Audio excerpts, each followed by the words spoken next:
బాలబడి యూనివర్సిటీ మంచి భవిష్యత్తు కోసం తెలుగు విద్యార్థులు ఇష్టపడే యూనివర్సిటీ. కాల్ 9059052378 9059052379. అందరికీ నమస్కారం. నేను Swarupa Putlapalli. Welcome to trending topic.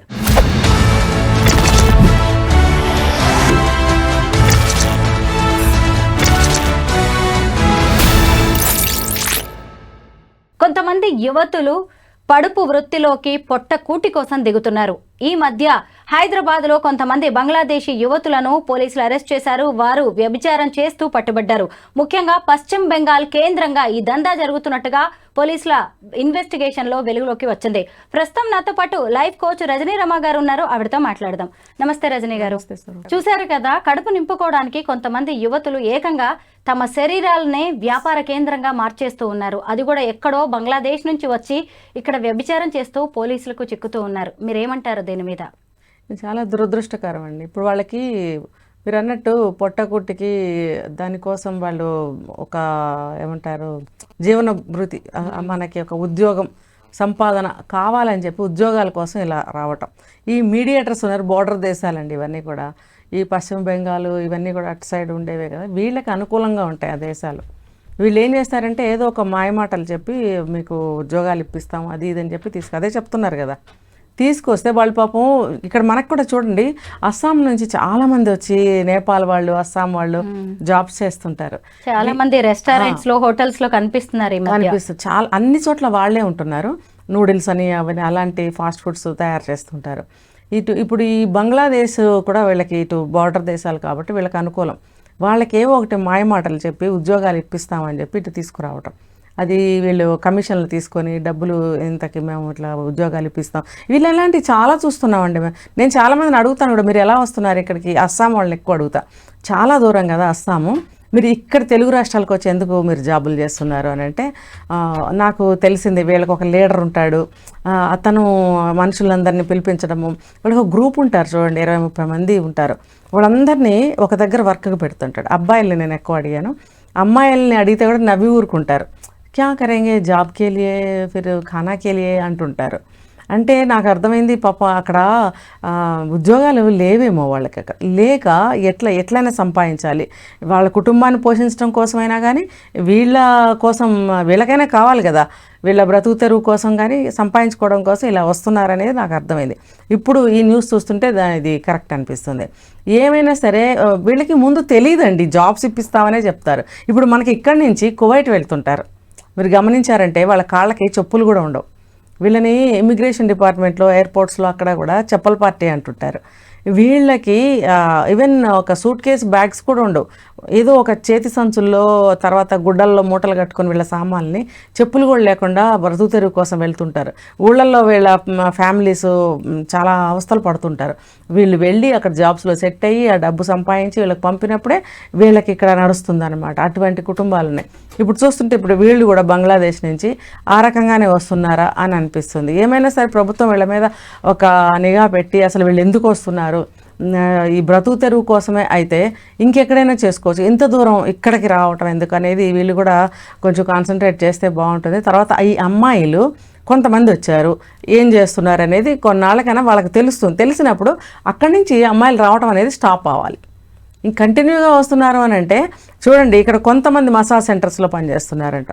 Massage సెంటర్స్లో కూడా వీళ్ళని ఒక టైప్ ఆఫ్ వ్యభిచారానికే వాడుతున్నారు. ఈ అమ్మాయిల్ని జెంట్స్కి మసాజ్ చేయటం మనం విన్నాం, ఇలాంటివి చాలా చదివాము, విన్నాం కూడా. జెంట్స్కి మసాజ్ పేరుతో వాళ్ళకి సాటిస్ఫై చేయాలి. ఒక్కొక్కసారి అయితే వాళ్ళకి సెక్సువల్గా వాళ్ళని కమిట్ కూడా చేస్తారంట.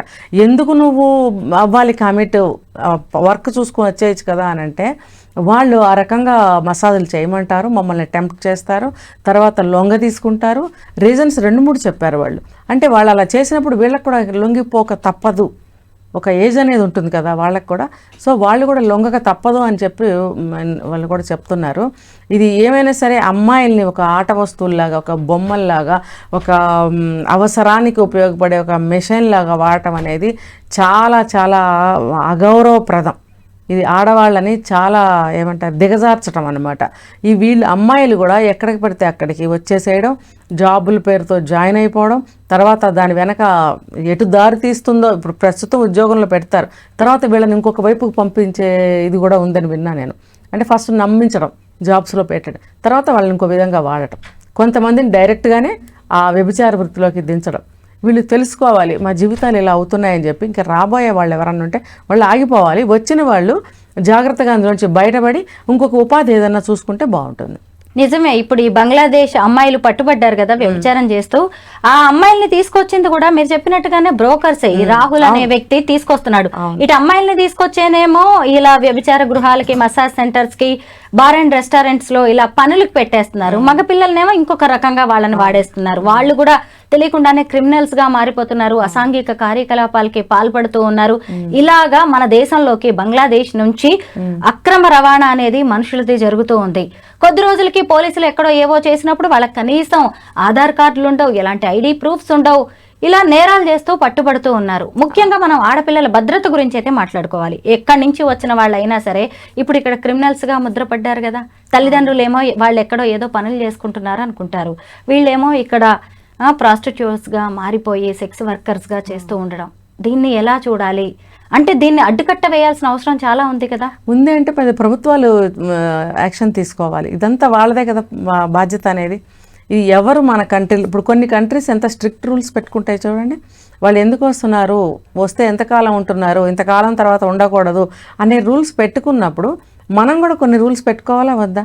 ఎందుకు ఇలా వదిలేస్తున్నారు? ఇప్పుడు మనకి భారతదేశము ఆల్రెడీ ముక్కలు కింద విభజించి ఎవరి కంట్రీ వాళ్ళది అన్నట్టుగా వాళ్ళు తీసేసుకుని ఏలుకుంటున్నారు, వాళ్ళే రూలింగ్ చేసుకుంటున్నప్పుడు ఇప్పుడు ఇండియాలో ప్లేస్ తగ్గిపోయిందా లేదా? తగ్గిపోయినప్పుడు ఇప్పుడు ప్రస్తుతం ఉన్న పరిస్థితులు ఎక్కడెక్కడి నుంచో ఇలా వచ్చేసి మళ్ళీ ఇక్కడే డంప్ అయిపోతుంటే ఇక్కడ భూమి సరిపోదు, ఇక్కడ ఎంతమందికని సెక్యూరిటీ ప్రొటెక్షన్ ఇస్తుంది గవర్నమెంట్ కూడా అంటే నేను ఇది కూడా చెప్తా. మరి ఎన్ని విషయాల మీద కాన్సన్ట్రేషన్ పెట్టగలుగుతారు అని కూడా ఆలోచించాలి. అయినప్పటికీ కూడా దేశ రక్షణ కోసం గవర్నమెంట్ కొన్ని యాక్షన్స్ అయితే తీసుకోవాలి. వీళ్ళకి వచ్చిన వాళ్ళకి రక్షణ కల్పించాలి.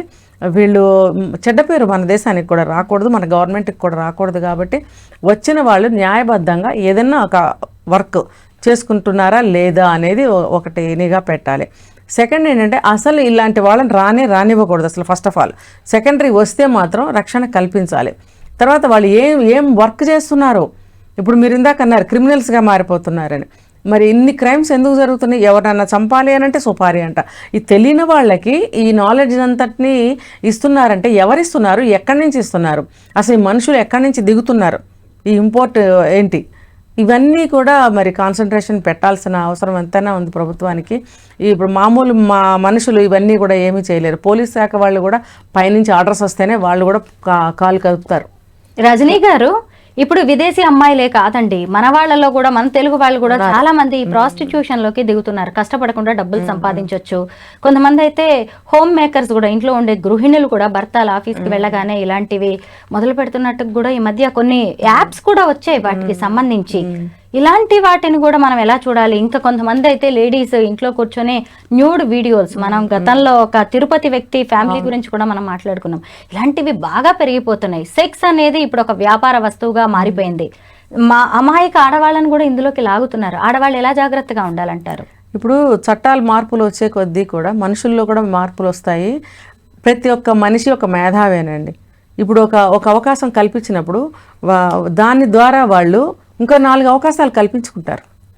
ఇప్పుడు చట్టం లీగలైజ్ చేసింది ఇల్లీగల్ రిలేషన్షిప్స్ని, వాటిని ఇంకొక విధంగా ఎలా వాడుకోవచ్చా అనేది వీళ్ళు రీసెర్చ్లు చేస్తుంటారనమాట.